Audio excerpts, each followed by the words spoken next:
Hello, welcome. Marlene here for today's cookie project. We're making this gorgeous Valentine's Day cookie gift box, and now on to the step-by-step tutorial. Here is my template. I've got it in a sheet protector. If you want to reuse them, it keeps them nice. And now I'm just going to be piping my transfers on a piece of parchment paper. I'm flattening out my tipless bag. You see the seam there? I'm flattening it out, and then I've got these little sewing scissors that I find allow me to kind of really do a small cut easily. And you're better to cut and then pipe on a piece of like paper towel so you can see if it's a line that's good, and then recut, then cut a big line. You obviously can't stick the royal icing or the bag back together. So I'm just nipping off a little bit more. All right. And now also, if you want, you can just add a bit of icing to hold that parchment paper in place. And now I can quickly make my little transfers. I'm staying inside those black lines. And you can make these out of leftover icing at the end of an order. You can make them in white if you want and airbrush them. But in this case, I've colored my icing in 2 shades. So this is kind of my milk chocolate version, and then I have a darker brown for dark chocolate.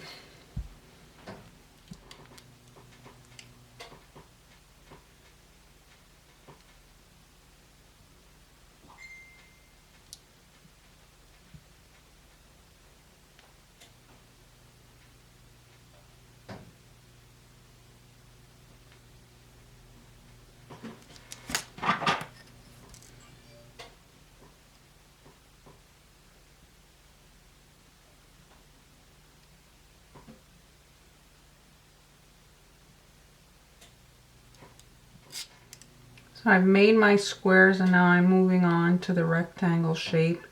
I find them a tad long, so I think I'm going to just shorten them a little bit. I don't know.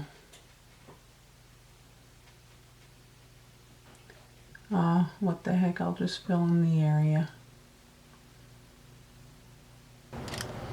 Now I'm making my dark chocolates, and it's exactly the same process. Just filling in my little guidelines with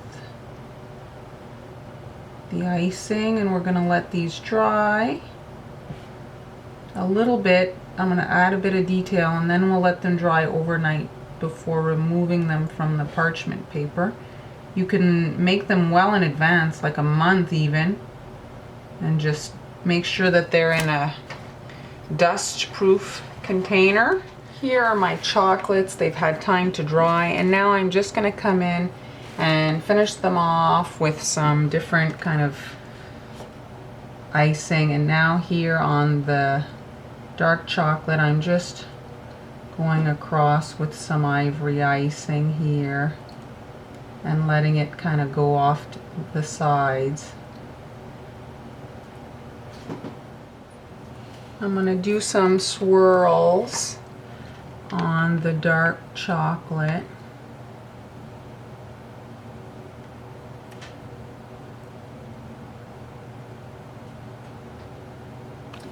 And now I'm making my little hearts, my royal icing hearts for my little boxes of chocolate.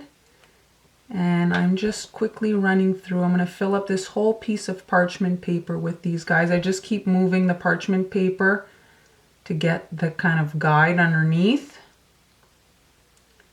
and it's really helpful. Then they're all the same size. You can eyeball it, but they're not going to be as uniform if you want everything to kind of be the same. And then you can come in and just shape them further with your needle, the point especially. And I didn't take them all the way to super red. I'm going to airbrush them.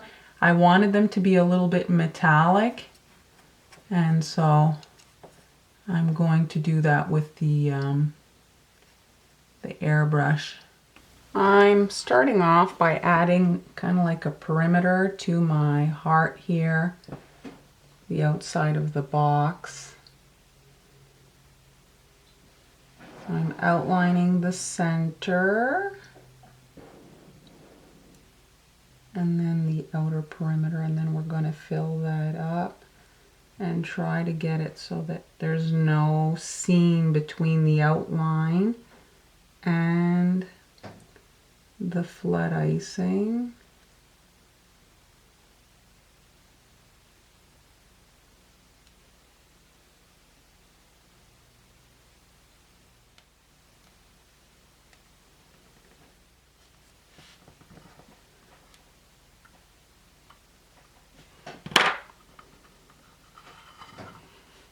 And I'm just shaking to see if I can get this to heal without too much fiddling. And it's not too bad. There's a few little points. You just kind of touch the surface and they usually go away.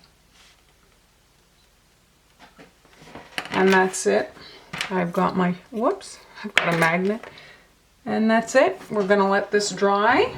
And now I'm working in my red icing and I'm adding the top of the cookie here after I'm going to airbrush once this has had time to dry. You can use a can of mist. They sell these cans of like basically spray paint, but it's edible food color in the can. And so if you don't have an airbrush, you can get by with these cans. The only thing about the can is it does do a lot of wind, and so you have to make sure that whatever you're spraying is not going to blow away when you start spraying on it. So a cookie won't blow away, but the stencil will. And there.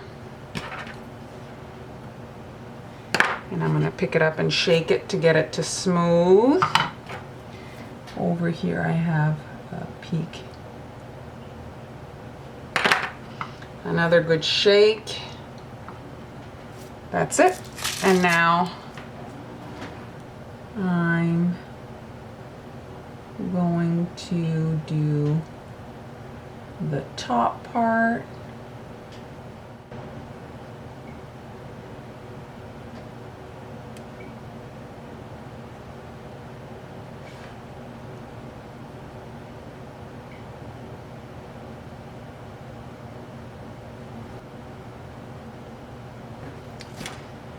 And another shake.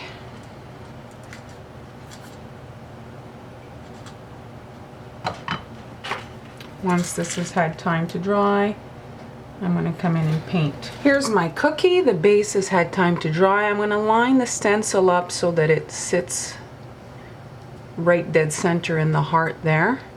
And you can line up at the bottom as well. Okay. I'm going to lock it in and I'm going to airbrush that in a darker red.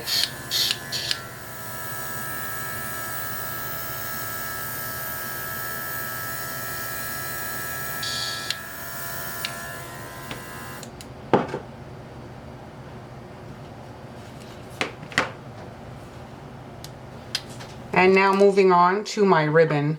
I'm putting white against red. Sometimes that can be tricky. If you have issues with bleeding, one solution is simply to leave a hairline separation between the colors so that they're not actually touching. And that way it will obviously reduce the chances of bleeding if there's no actual contact between those two colors. If the gap bothers you, well, what's worse, the gap or bleeding? Sometimes we have to make decisions in life. I don't love the gap either, but better to be safe than sorry.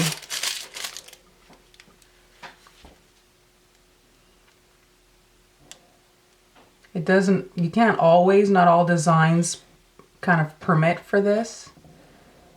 Another option would be to, I haven't tried it, but I would assume that shellac would be a solution. Shellac is a clear spray that you can put on your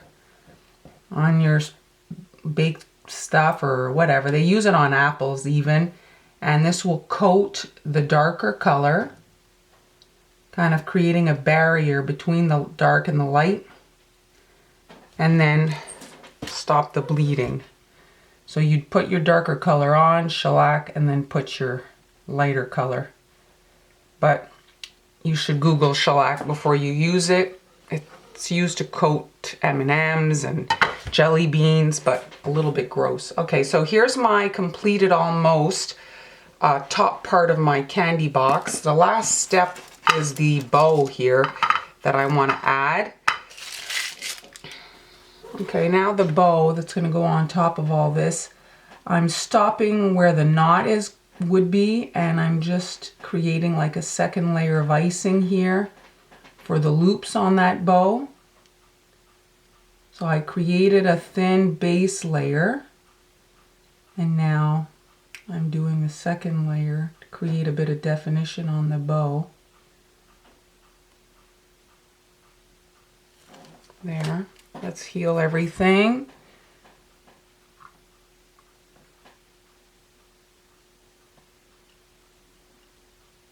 And that's it. I'm adding a ruffle to my heart now on the inside. It's a 101 tip. I'm going side to side, not up and down. I want it to really follow the edge of that inside perimeter. Starting here at the bottom corner, and I'm lining up right at kind of the red where it's touching the cookie. And I'm just doing a back and forth motion to create my ruffle, you see? And you can stop at the pull, you just pull, and then you start again, and you can continue, and it fades into the joint, so it doesn't show that you stopped. I think I might take it off the easel here. It's turning on its own as I pipe, and I'm not getting the control that I want.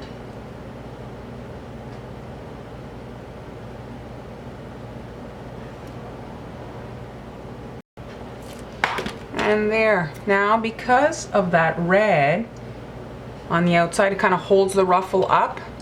Gives it a cute look, you see? Now we're going to fill this in with a little bit of white.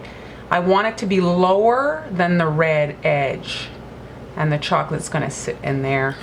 But next step to the base cookie here, I've got some runny white icing. I did add food gel for opacity to make sure that I don't see my cookie under there, and I'm just squishing it under like the seam of the ruffle to hide that. Just there, and then brushing. I don't want to have a lot of icing. I want to have a difference between that perimeter and the center of the cookie where the chocolates are going to go. There. And when your icing is runny like this, it dries much flatter once the moisture evaporates. Kind of like varnishes the cookie, as opposed to like how it normally is a little bit up above, raised on the cookie. I'm just squishing it under there. I can see a bit of my red there, so I'm just hiding that, squishing it, pushing it in. There. And then I'm going to shake it to smooth it out. But there it is for right now, and once this has had time to dry a bit, I'll add my chocolate. I'm going to quickly put this together. So here, when I piped it, I let the icing kind of fall off, so you can just break that off. You just kind of like chip it off, like so. And then I'm just adding a little line of icing behind, and then I can press that into the surface of the cookie. And you just run through your set. Now, like I said, what's great is you can get rid of the ones that you don't find so nice. We're our worst critics. It's kind of more annoying to throw away a whole cookie than just one of these little icing elements. And they don't have to be like welded on. You just need a little bit of icing to kind of secure it. My icing's on the stiff side. It's the same icing I made the ruffles with. And for the ruffles to hold, well, you need stiff icing. And the other thing that's great is when you make the elements on the parchment paper also, is that you get kind of like a more raised thing. It's not sinking into the other icing, and it looks more like the chocolates, see?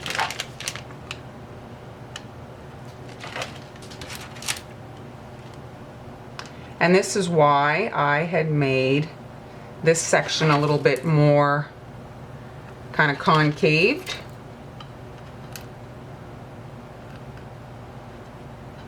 And you might need to just kind of tweak so that everything fits. And that's why I'm using white icing, so that if I do shift things around and it shows, well, it won't matter. It's the base color.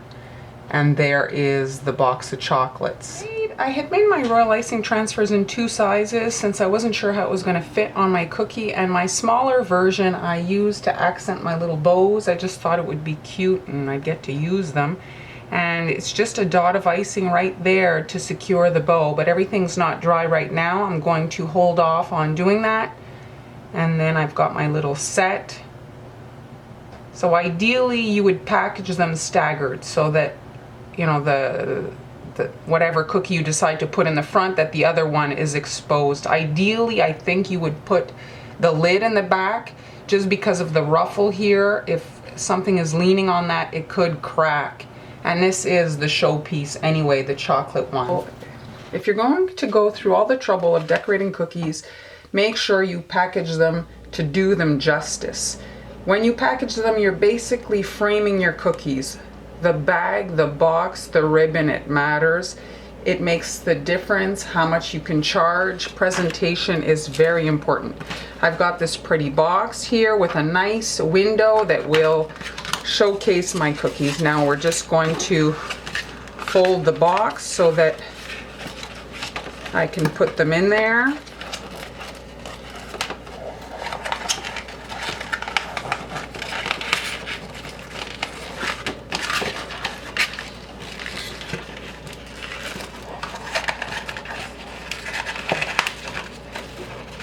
All right, so ideally you're going to put some paper or something in there to stop them from kind of bouncing around so that they stay in place, and also it adds to the look.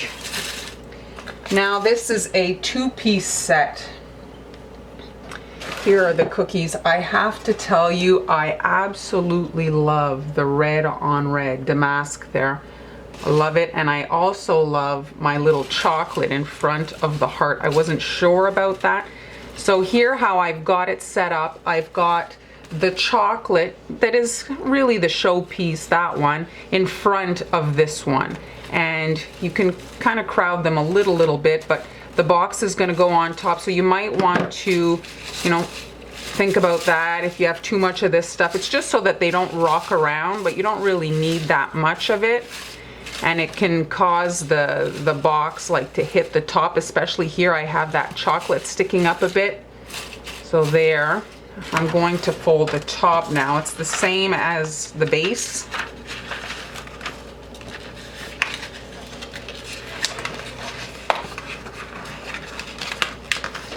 If your kids are a certain age, they can help you with this. If you have a lot of boxes, it does take time.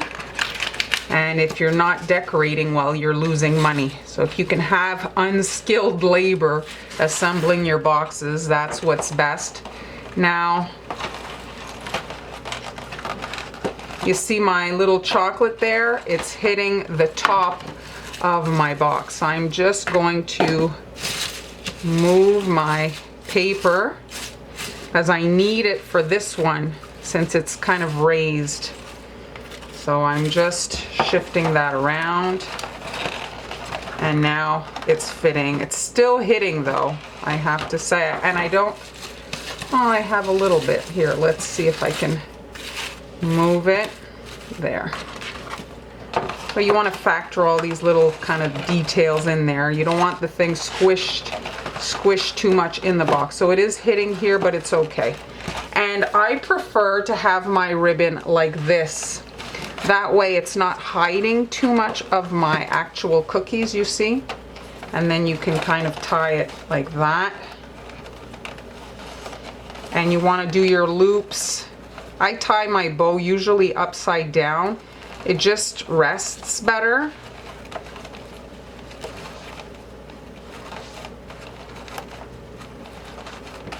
And obviously you want to use a coordinating ribbon. I'm just trimming the tail there, and the same thing on the other side. I actually try not to cut the ribbon until everything is tied so that I don't get it wrong. This way you can cut and it's exactly the right length. So there is the presentation.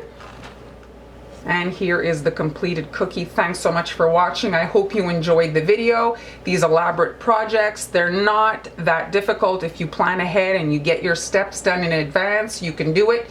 You can make these fancy cookies. This is airbrush. This is nothing. What a basic cookie here the bow is, but just it comes together and makes something that looks fancy. And these royal icing transfers, so easy. I'm pretty confident that a beginner can pull this off. So thanks so much for watching. Be sure to subscribe so you don't miss any future uploads, and I'll see you next time.